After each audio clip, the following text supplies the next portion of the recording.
Assalamualaikum warahmatullahi wabarakatuh. Jumpa kembali bersama Pak di TV Malang Official, media informasi dan motivasi. Mudah-mudahan kita semua senantiasa dalam keadaan sehat walafiat, tidak kurang suatu apapun, dan senantiasa mendapatkan perlindungan dari Allah Subhanahu wa Ta'ala. Saudaraku, kita bicara tentang selamatan kenduri dan tumpengan yang biasanya ini banyak dikenal oleh masyarakat Jawa. Ya, masyarakat Jawa sangat mengenal sekali dengan yang namanya tumpengan, selamatan, dan kenduren. Nah, kalau berbicara tentang hal itu, maka kita akan sedikit membahas tentang yang namanya sebuah ajaran ataupun aliran, yaitu Bhairawa, ya, Bhairawa Tantra yang mestinya disebut seperti itu. Maka di dalam sejarah perkembangan agama Hindu di Nusantara ini juga pernah berkembang yang namanya sekte ataupun sekte Bhairawa, ya. Bhairawa sendiri ini adalah sebuah sekte rahasia dari sinkretisme, nah, antara agama Buddha aliran Mahayana dan agama Hindu aliran Siwa.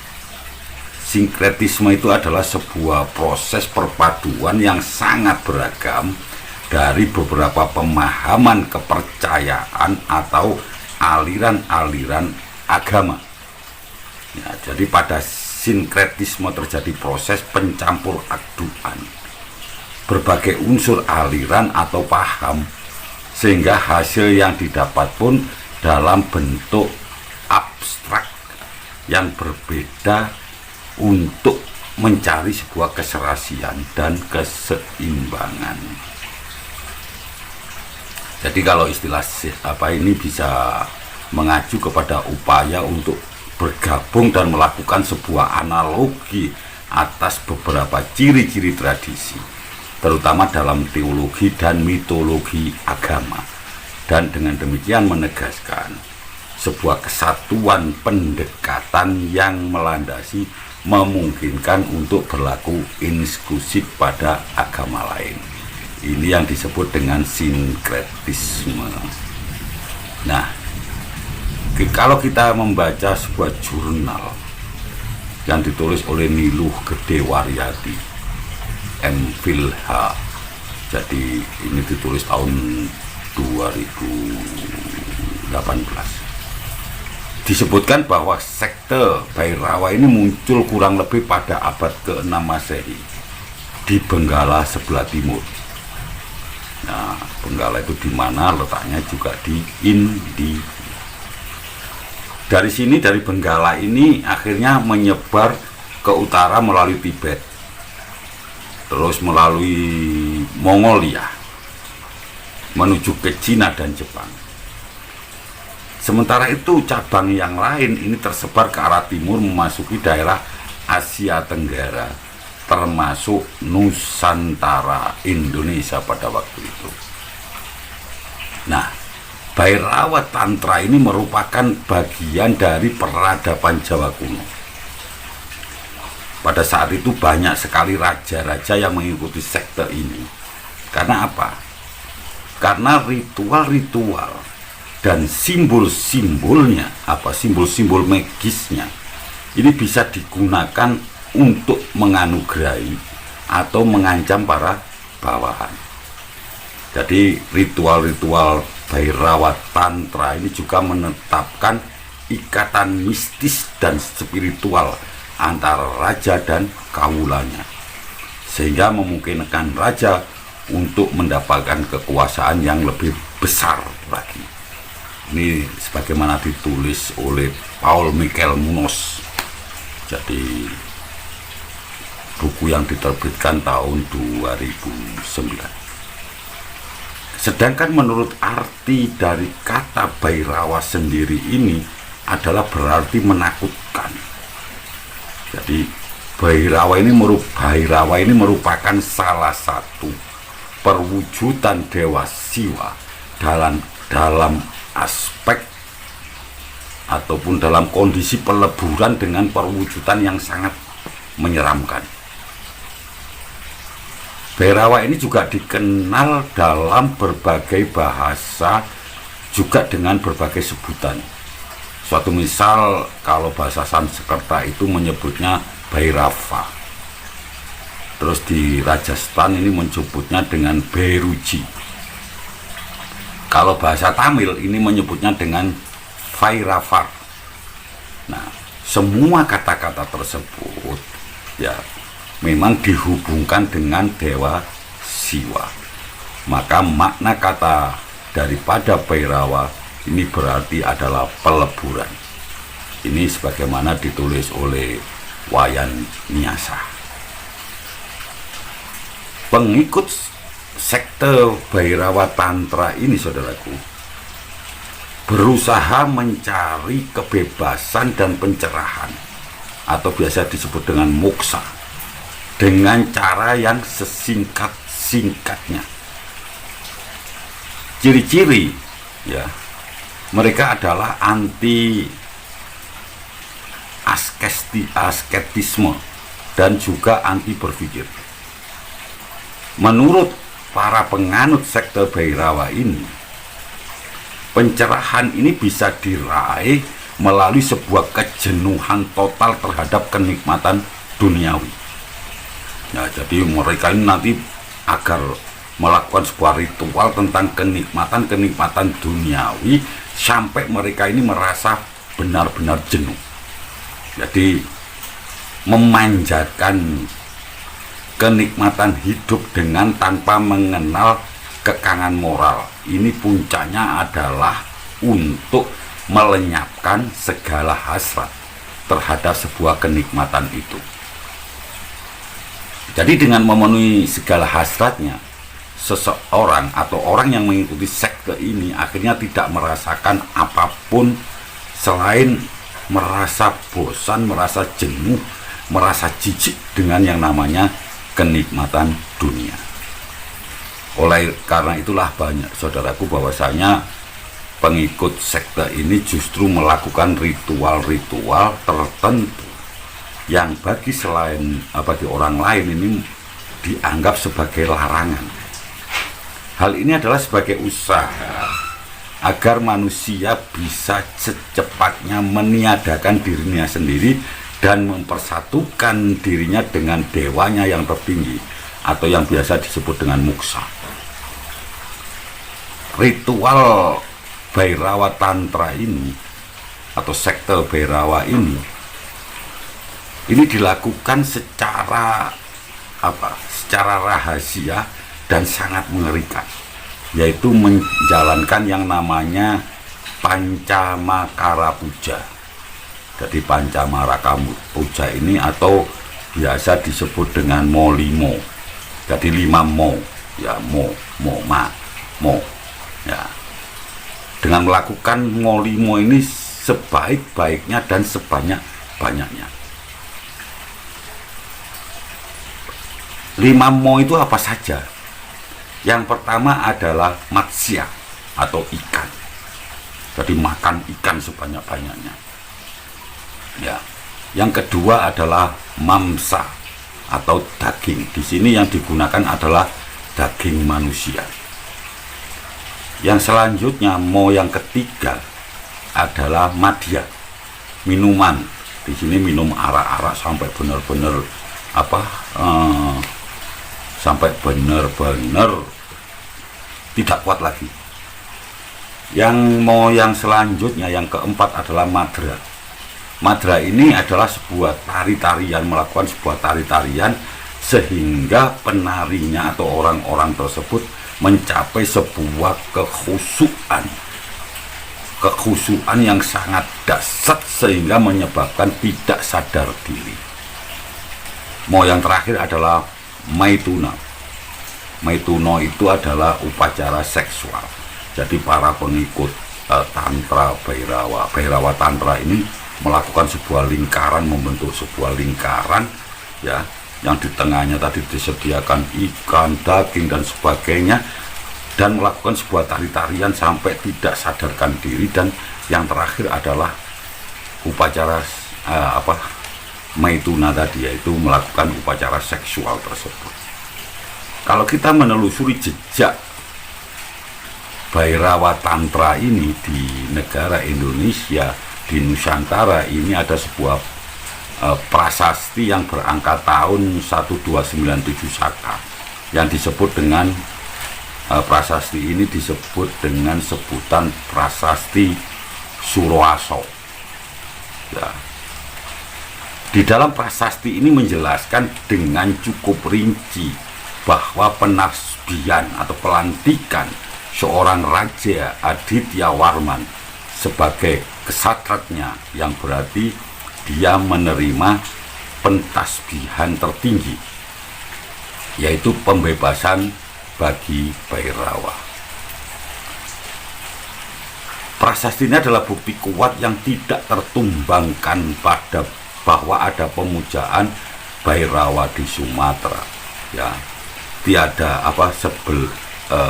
berapa lama sebelum masuknya agama Islam di Nusantara. Ini sebagaimana ditulis oleh J.L. Mus dalam Buddhisme di Jawa dan Sumatera dalam masa kejayaannya terakhir. Nah, saudaraku, Mons ini menafsirkan prasasti Suroaso ini bahwa di sebuah lapangan mayat, jadi ada mayat yang menumpuk tadi, Raja Aditya Warman ini dilantik sebagai kesatratnya ya,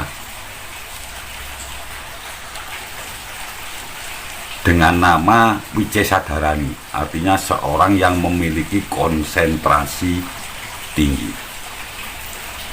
Aditya Warman ini ditasbihkan sambil bersemayam dengan sunyi senyap di sebuah tempat duduk berupa tumpukan mayat. Dia digambarkan sambil tertawa-tawa sebagai setan dan minum darah.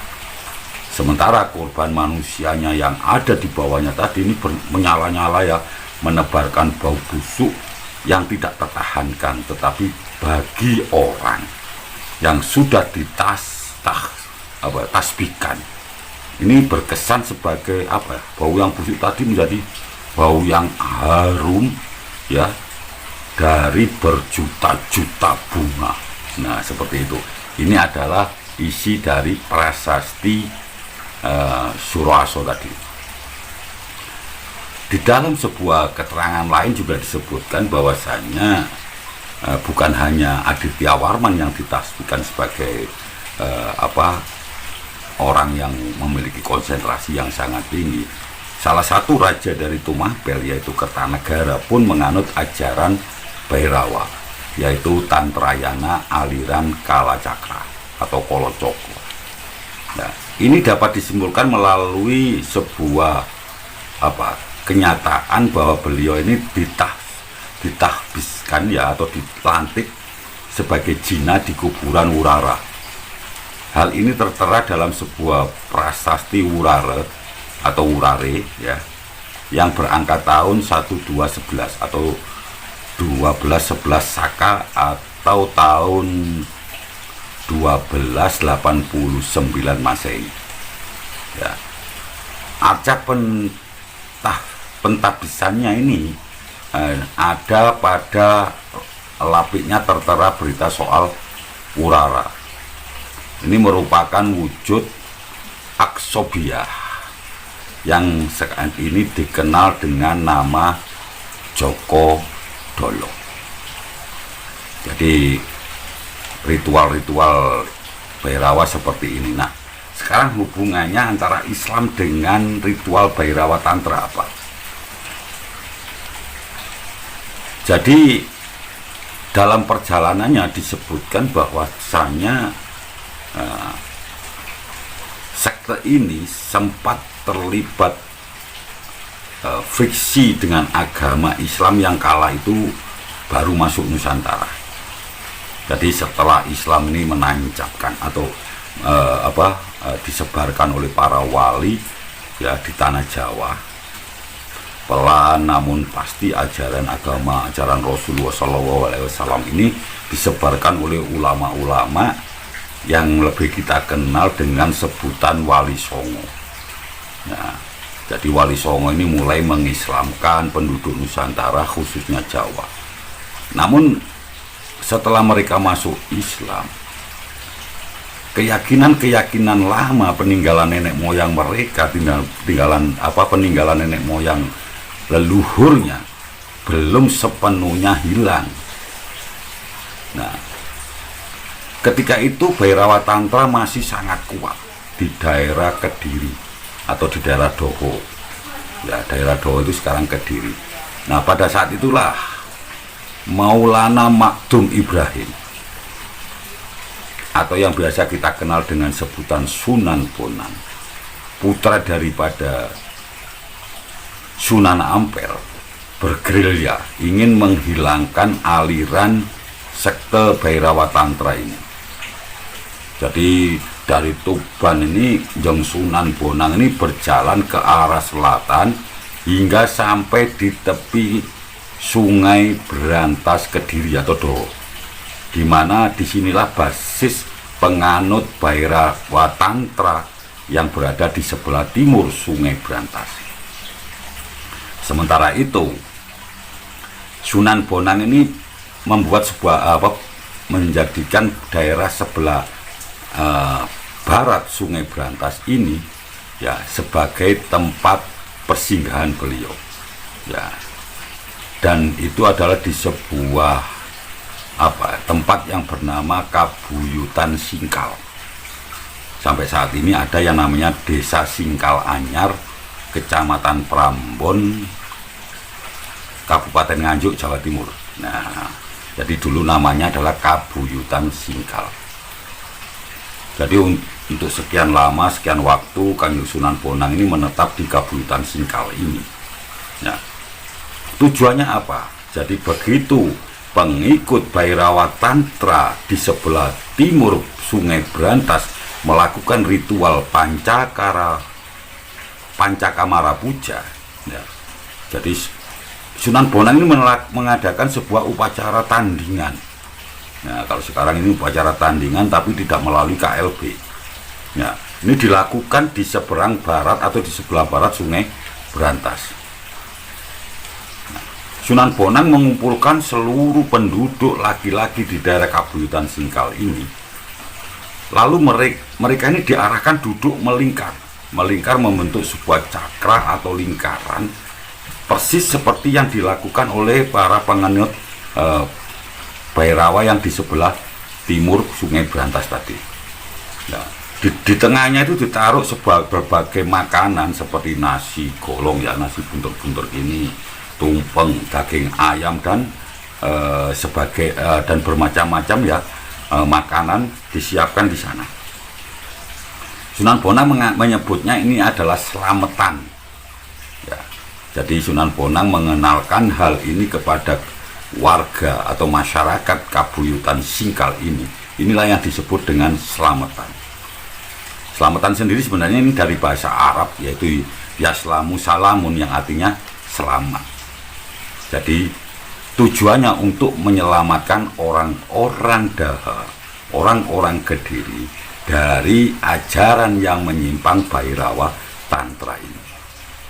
Jadi begitu dibuatlah sebuah saingan agar masyarakat ini tidak ikut ritual Bhairawa Tantra yang menyimpang, tapi mengikuti apa yang dilakukan oleh Sunan Bonang tersebut.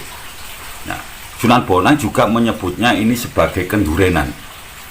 Kendurenan sendiri itu diambil dari bahasa Persia atau Persia, kenduri, yang artinya itu adalah upacara makan-makan.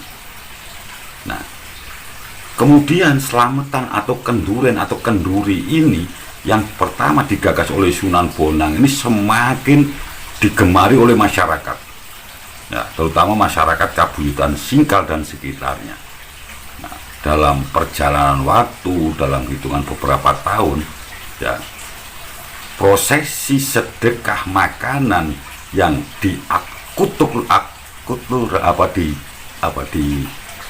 diwujudkan sebagai bentuk selamatan tersebut semakin marak, ya, semakin digemari bahkan oleh hampir seluruh masyarakat tanah Jawa.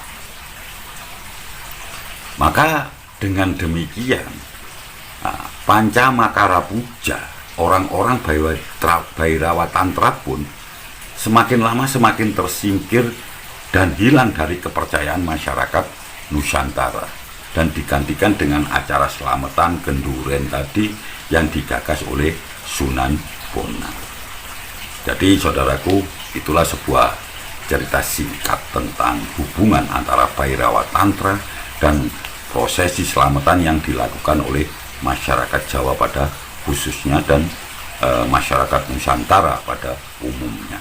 Jadi diawali dari sebuah upacara yang dilakukan oleh para penganut sekte Bhairawa Tantra ini, maka Sunan Bonang memberikan sebuah tandingan, ya, tandingan agar masyarakat ini terselamatkan dari sebuah ajaran upacara yaitu Pancamakara Puja tadi, di mana ini ajaran yang menyimpang. Maka dengan demikian sekarang budaya selamatan, budaya sedekah makanan ini masih tetap diuri-uri, dipertahankan oleh khususnya masyarakat Jawa. Apalagi saat ini menjelang bulan Ramadan ini, kalau masyarakat Jawa yang ada di pedesaan maupun di perkotaan yang masih melakukan, mereka biasanya melakukan sebuah acara megengan atau unggahan untuk menyambut bulan suci Ramadan. Ini adalah sebuah bentuk, ya, bersedekah makanan dalam rangka bersyukur menyambut atau bersukacita menyambut datangnya bulan suci Ramadan, seperti itu. Karena jangan sampai nanti kita salah menafsirkan bahwasanya melakukan sebuah ajaran-ajaran yang menyimpang. Pada dasarnya inti daripada selamatan menjelang bulan Ramadan itu adalah mensyukuri dan menyambut dengan gembira, dengan sukacita datangnya bulan suci Ramadan. Baiklah saudaraku, itu yang bisa saya sampaikan. Ada kurang lebihnya mohon maaf. Wallahu a'lam bishawab. Wassalamualaikum warahmatullahi wabarakatuh.